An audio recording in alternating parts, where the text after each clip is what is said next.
한국사 속엔 우리가 교과서에서 배우지 못한 이야기들이 너무도 많다. 영웅의 이름 뒤에 가려진 희생, 찬란한 문명의 이면에 숨겨진 피와 배신의 흔적들, 그리고 권력의 그림자 속에서 사라진 사람들의 이야기. 역사는 언제나 승자의 기록이라지만 그 승자가 감추고 싶어 했던 이야기들은 과연 어디로 사라졌을까? 오늘은 우리가 알고 있는 한국사 뒤편에 숨어있는 어두운 그림자, 말해지지 않은 진실을 따라가 본다. 조선의 궁궐부터 해방 이후의 혼란한 시기까지, 그리고 근대화의 이름 아래 잊혀진 이들의 목소리까지, 지금부터 시작되는 이야기는 결코 가볍지 않다. 그러나 반드시 알아야 할 진실이다. 조선의 왕조는 화려한 문화와 엄격한 유교 질서로 대표되지만 그 안에는 피로 얼룩진 권력의 역사가 있었다. 태종 이방원은 조선의 기틀을 다진 인물로 평가받지만 그 뒤에는 자신의 형제들을 베어야 했던 참혹한 현실이 있었다. 왕이 되기 위해 그는 피의 사활을 감행했다. 정한대군, 방간, 방번, 방석 모두 한 핏줄이었다. 그러나 권력 앞에서 가족은 의미가 없었다. 그리고 그가 세운 왕조는 아이러니하게도 이후 수많은 피의 숙청을 반복했다. 단종의 비극, 사육신의 절명, 연산군의 광기, 인조 반정의 피바람. 이 모든 사건의 근원에는 권력에 대한 집착과 두려움이 공존했다. 조선 중기 사화라 불리는 학살의 시대가 열린다. 훈구와 사림의 대립, 그리고 성리학 명분을 내세운 정치투쟁은 사람들의 생명을 앗아갔다. 무오사와 갑자사와 기묘사와 을사사와. 이름은 다르지만 본질은 하나였다. 자신의 신념을 지키려 한 자와 그 신념을 두려워한 자의 대결이었다. 역사는 종종 승리자의 논리로 기록되기에 당시 희생자들의 목소리는 남지 않았다. 그들이 쓴 글, 남긴 흔적은 불태워졌고 후손들은 침묵을 강요당했다. 그렇게 수많은 지식인들이 사라졌다. 한양의 궁궐 안에서도 피비린내는 끊이지 않았다. 특히 연산군의 시대는 그 어둠의 정점을 찍는다. 어린 시절 어머니 패비 윤 씨의 죽음을 목격했던 그는 복수심과 광기로 세상을 다스렸다. 그는 조선 역사상 유례없는 대규모 숙청을 벌였고 금지된 연회와 사치를 일삼았다.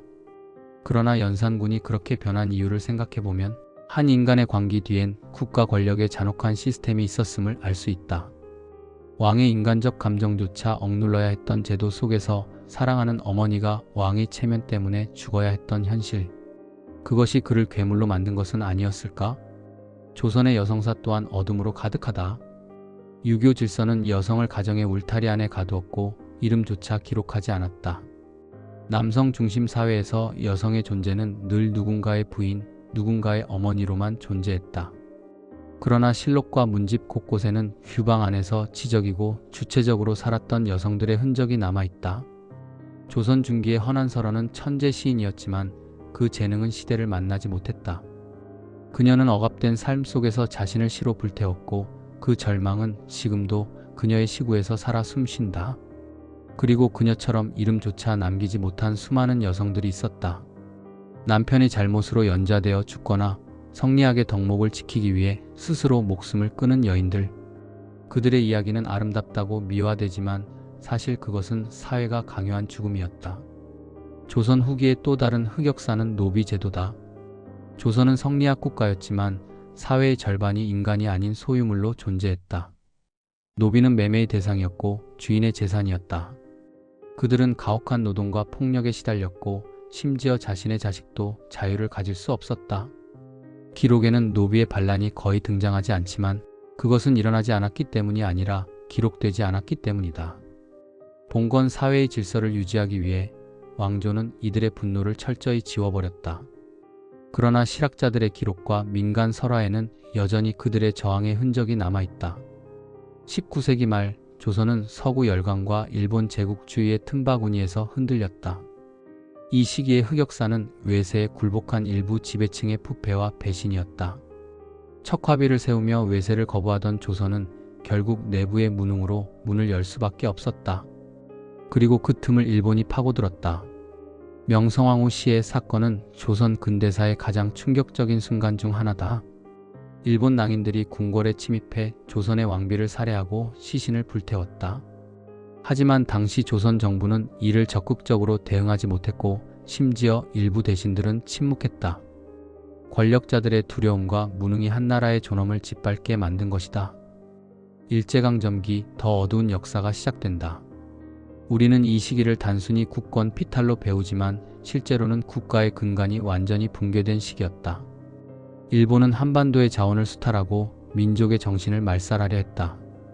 그러나 그보다 더 뼈아픈 건 조선인 중 일부가 그 협력의 중심에 있었다는 사실이다.